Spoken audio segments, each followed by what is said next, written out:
All right, thank you for staying with us.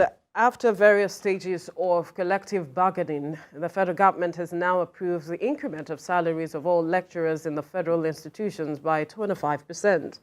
According to the letter from the Presidential Committee on Salaries at its 13th meeting, the salary increment is retroactive to January the 1st, 2023, which means that there will be a need to address the backlog of salaries resulting from this increase.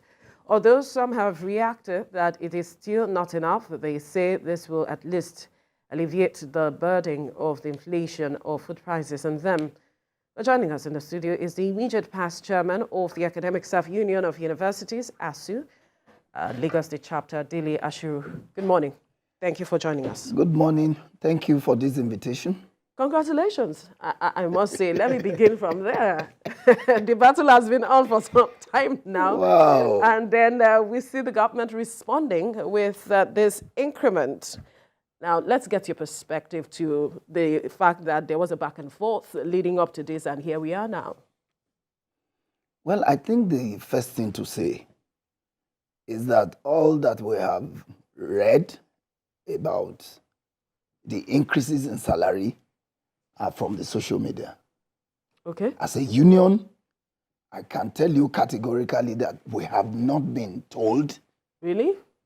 that our salaries have been increased. And I have not received any increase in salary, but there are documents flying around on the social media to that effect. And I think that in itself speaks volume of the esteem with which university teachers are held in Nigeria. And secondly, I listened to your narrative and you said it's a collective bargaining after. Yes, there's no, because I'm wondering if you have not been informed. It's just an award. Who were those that were part of this bargain? Well, that's what I'm hitting at. It's not a bargain.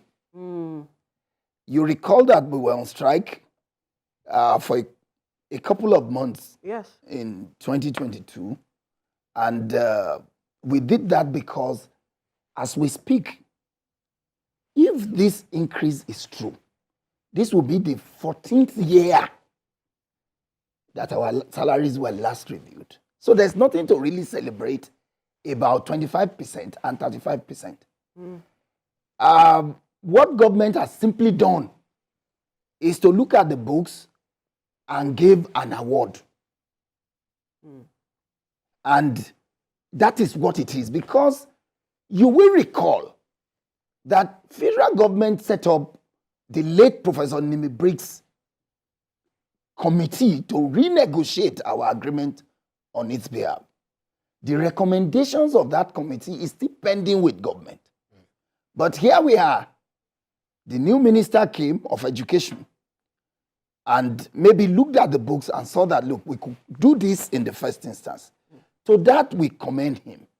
Because what it now shows is that we have a minister that we can talk with.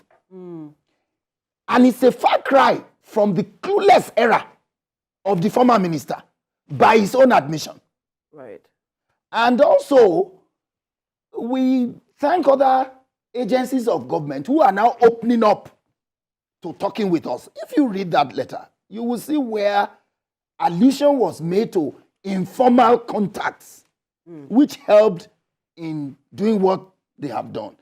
It's an indication that, with the coming days, there's going to be some kind of engagement between our union and the federal government. We had in the past a very cantankerous and meddlesome, minister of labor, who will not allow other ministers to take charge of their bit. But I think that from the efforts of the current minister, because I read those letters very well, it showed that he initiated the move. Right. And if he could do that at his own intuition, we cannot but commend him for that. What we have to now say is that this should be a pointer to more beneficial engagement between, government and our union. Like I said, if our salaries had remained the same in the last 14 years, 25% increase, when a liter of fuel is almost 700 naira, cannot, be anything to congratulate us about or celebrate Really? at. At least it's a move, Right. I would say. And it's on that same issue that I want to ask you this question, because the 25 increment is for junior lecturers, while that of lecturers, chief lecturers and professors will benefit from 35%. 35%, yeah. Is it not, Yoruba will say, you reject something by collecting it and putting it in your pockets, right? So why don't you think it's a way to do that? You collect that, appreciate that, and continue to negotiate. And you already said, That's already what I told you. Yeah, exactly. That, well, we appreciate, I said it here. But you know when you started, you said, well, it has not It's been not, communicated. yes, But you've read having not been communicated does not translate to rejection. Right. Maybe this morning we could get a communication from the National Universities Commission or from Salaries or whatever to say that, okay, now begin to pay. Because it's a different thing to have a paper on the social media. It's a different thing to have directive to the bursaries of these tertiary institutions. That's the point that I'm making. And I can tell you that as I speak, I doubt whether any of the university bursars have received clear directive that, okay, by the end of September, pay X amount. That's just the point I'm making. But that's not to say that it's not a step forward. It is. Right. Because I was going to ask you, because you mentioned 14 years before the salary review. So what would be the ideal if you were saying that 25% and 35% is perhaps a drop in the ocean, looking at the current realities? What would it be then? 600%. Commensurately with the percentage increase, in the purchasing power parity in, the current econometrics. The last time salaries was reviewed, how much was a liter of fuel? How much is it today? How much was a bag of rice? How much is it today? So those are the dynamics. But as a union, we believe in collective bargaining agreements, which is what the law dictates. And we are still looking forward for that opportunity to bargain, with this current administration. That's right. In the past, government is like it's deaf. And no matter how you beat the drum, nobody talks to you. But we saw some engagement between ASU and the government even in the past. So we are wondering where they just came from. kept us talking. Talking. Even when we went on strike, first rolling strike 1 month, thinking that they would come and resolve the issue. They never did. The second month, the third month, and then all of a sudden, look, what has happened between our union and the ancient regime is to say that at that time, governance in this country was at its lowest ebb. Because even those gains we made under the military were almost stripped away from us. But we're hoping that with this new development and the new government and all that, maybe we could do a lot for the education system. Because no society can rise above its level of educational development. And at the time when Nigeria was very serious about its education, especially at the tertiary level, Nigeria was better. I think that it is in the interest of our society to go back to those good old days. There's been concerns with regards to the education system in the country, how things have gone as we speak. You mentioned that perhaps this increment and looking at the reviews of salaries could help perhaps encourage lecturers to do more, a lot more for the system. And I'm wondering, with this step taken by the government, what should we be expecting from lecturers now that there is some level of encouragement from the move made by government?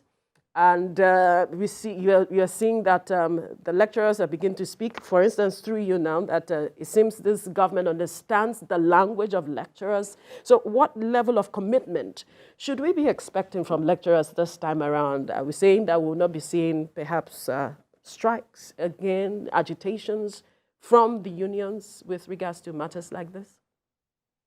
Let me say without any fear of equivocation. Right. That university teachers in Nigerian universities are the most patriotic Nigerians. Really? And I say that without any fear of contradistinction. Right. Because they teach and work under very excruciating conditions. I don't know of any category of workers with their level of knowledge, their level of qualification, who work under such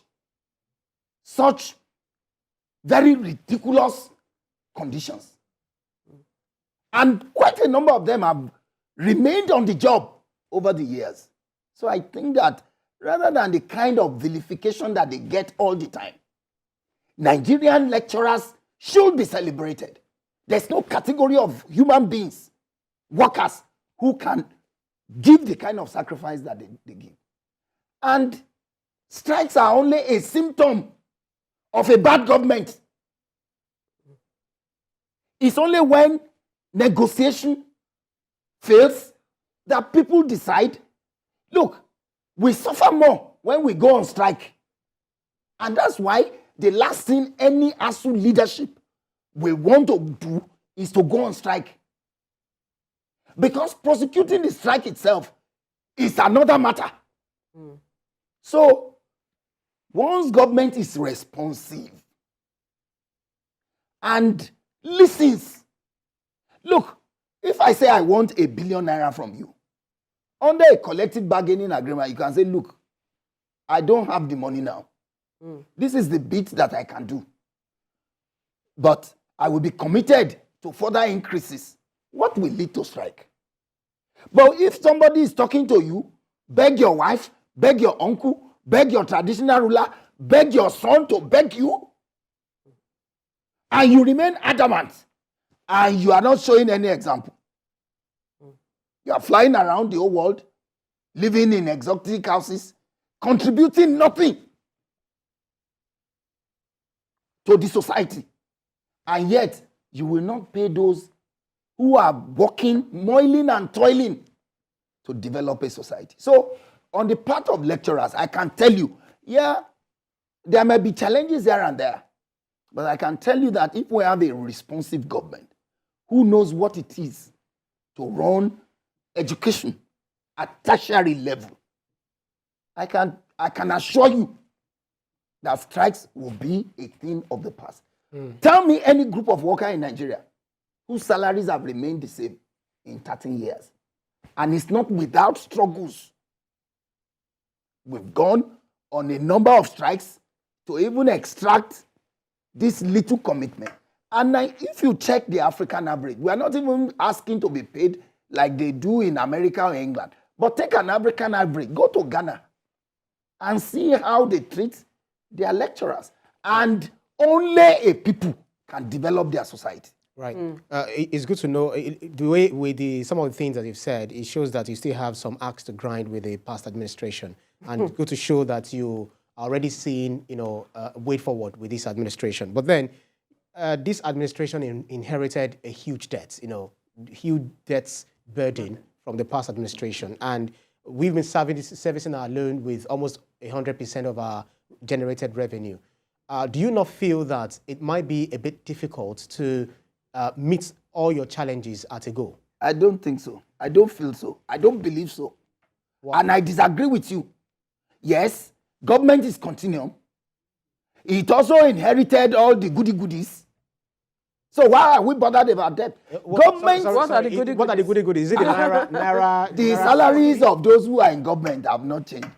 No. That can't be termed as goodies. Just the same way you're receiving your salary, the same way they are receiving their salary. They are being paid for what they worked for. You and I know that when we're on air, we can say all of these things. But we know that, yes, if government is indebted, all governments all over the world are, but they turn to their universities to find solution. But here we are. The same people who are to give you solution are the ones that you are daily vilifying. So you can see the contradiction. That's the point I'm trying to make. Secondly, Nigeria can be indebted. Countries all over the world are indebted. It's about priority. And it's about looking inwards. I have not seen, a deviation from that long years of parasitic behavior by the Nigerian ruling elite. We are looking forward to a departure. Departure in the sense of finding local solutions to local problems, and sitting down at home to galvanize, mobilize your own people. When China was to develop, it was the Chinese that they mobilized. Mobilize your own people. Instill confidence in them. And you will see that they will do wonders. That's just the point. And the solutions are here. They are in our libraries. They are in our books. They are in our ideas, which are already published. So we are looking forward to a more, conscious and productive collaboration between the tertiary institution and government in Nigeria. Now, are the tertiary institutions also looking at ways of also indigenous ways, looking inwards as also raising or generating income for themselves? I was in Malaysia recently, and we went to a university where the head of the school was talking about the fact that, of course, the lecturers will be demanding for increases in pay, and so the school had to look at indigenous ways of, generating income, using some of the departments to, train some persons outside of the school, looking at other departments that can create, perhaps through baking and all of those. Are universities also looking at these areas? Because this matter of increment here and there, increasing school fees as a way of generating income, may just not be helping at the end of the day. You are very correct, and I like that perspective. Let me tell you, long ago, we told government in our agreement that all these consultancies that you look for foreigners to come and do, get experts in the universities to do it. Up to today. Look, the gridlock at Apapa, these tanker drivers and all that, a lecturer in Unilag already provided a solution. It's there. Education is an investment. It is only when you invest in it that you expect these returns. Well, sometimes when I see universities are producing water, producing bread, producing cake, is that what we give university the kind of money to run? What universities sell? Ideas, brain. There's a social problem. This is it. They study it and provide a solution. Right. And get paid for it. In Nigeria, during COVID, we developed, what is it called? This machine that saves life. I forgot the name. Oxygen? No. That machine, somebody developed it in Unilag. It's still in our laboratory till today. We have an electric motor in Unilag.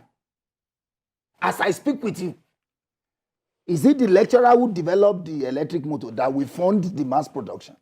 So that's what I say about government.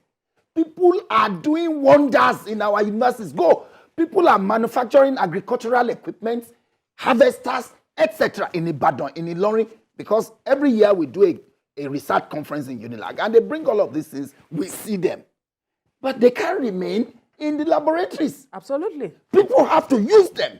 Right. So we are looking up to a collaboration between our university, government, companies, organizations who have, But are universities engaging the private sector? Yes, of course. But government policies have to, in a way, compel it. All right. Part of the All right. policies which the government... Unfortunately, we need to wrap this Oh, wow. conversation up. There's so much to be said. Ventilator. I know. Yes, ventilator. Ventilator. Right, right. We need to wrap things up here now. Delia Shiru, immediate past chairman of the Academic Staff Union of Universities, University of Lagos chapter. Thank you so much for your time on the program. It's such a short time, but And congratulations once again. Congratulations once again. Thank you very much. Thank you. Thank you.